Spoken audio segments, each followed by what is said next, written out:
Elegy written in a country churchyard by Thomas Gray. The curfew tolls the knell of parting day. The lowing herd wind slowly o'er the lea. The ploughman homeward plods his weary way, and leaves the world to darkness and to me.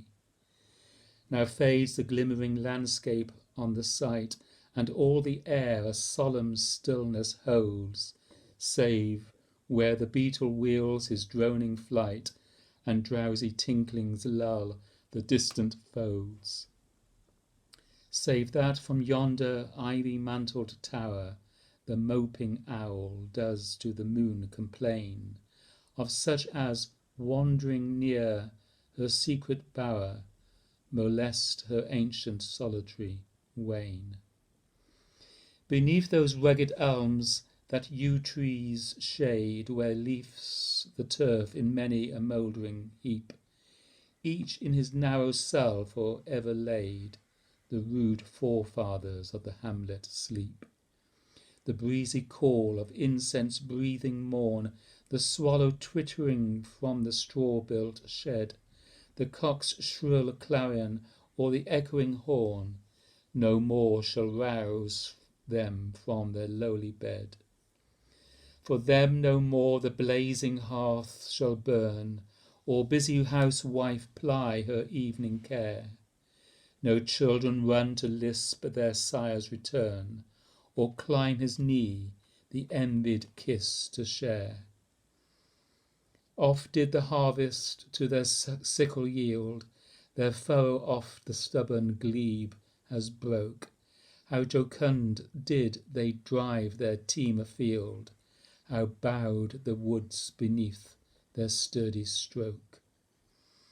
Let not ambition mock their useful toil, their homely joys and destiny obscure, nor grandeur hear with a disdainful smile and short and simple annals of the poor. The boast of heraldry, the pomp of power, and all that beauty, all that wealth ever gave, awaits alike the inevitable hour. The paths of glory lead but to the grave.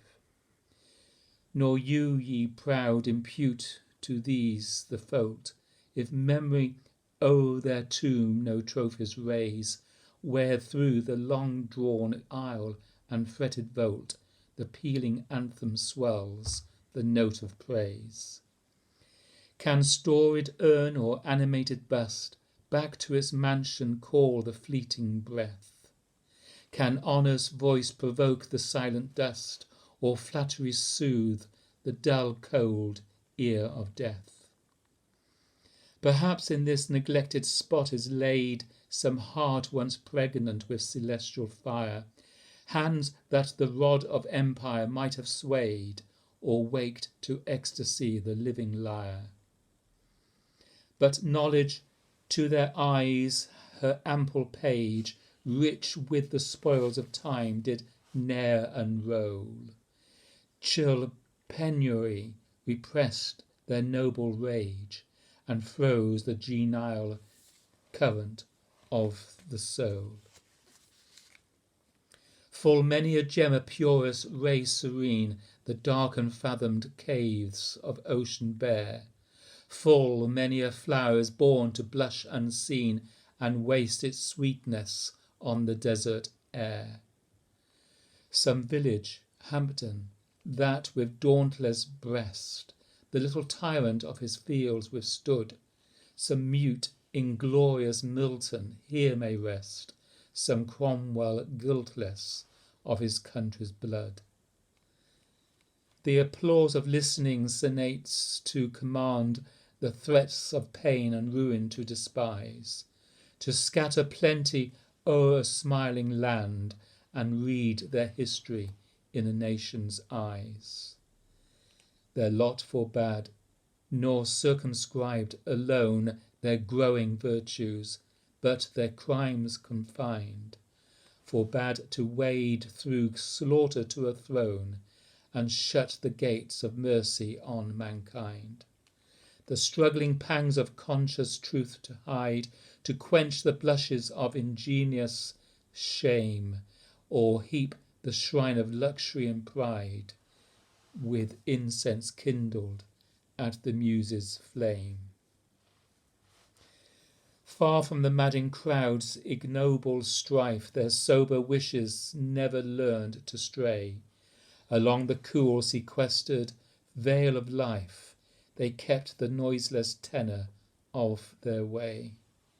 Yet even these bones from insult to protect, some frail memorial still erected nigh, with uncouth rhymes and shapeless sculpture decked, implores the passing tribute of a sigh. Their name, their year, spelt by the unlettered muse, the place of fame and elegy supply, and many a holy text surround the strews that teach the rustic moralist to die. For whom, to dumb forgetfulness a prey, this pleasing, anxious being ere resigned, left the warm precincts of the cheerful day, nor cast one longing, lingering look behind. On some fond breast the parting soul relies, some pious drops the closing eye requires. Even from the tomb the voice of nature cries, even in our ashes live their wonted fires. For thee, who mindful of the unhonoured dead, dost in these lines their artless tale relate, if chance by lonely contemplation led, some hindered spirit shall inquire thy fate. Haply some hoary-headed swain may say, oft have ye seen him at the peep of dawn, brushing with hasty steps the dews away, to meet the sun upon the upland lawn. There at the foot of yonder nodding beech, that wreathes its old fantastic roots so high, his listless length at noontide would bestretch, and pour upon the brook that babbles by.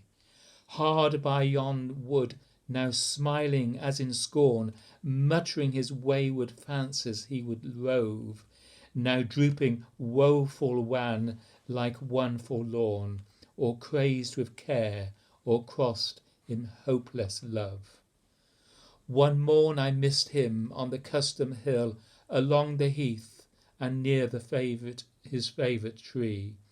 Another came, nor yet beside the rill, nor up the lawn, nor at the wood was he. The next, with dirges due in sad array, slow through the church way path we saw him borne.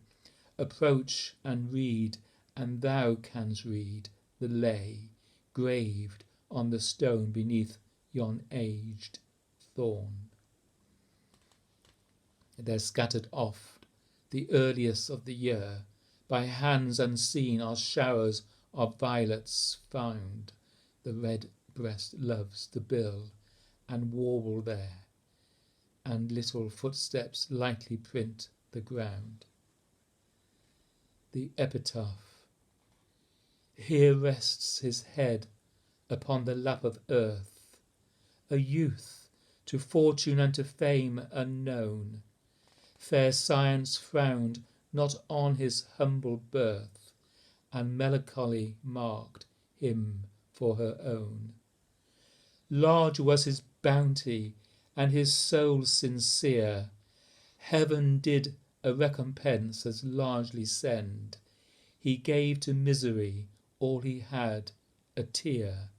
He gained from heaven, 'twas all he wished, a friend. No farther seek his merits to disclose, or draw his frailties from their dread abode. There they alike in trembling hope repose, the bosom of his Father and his God.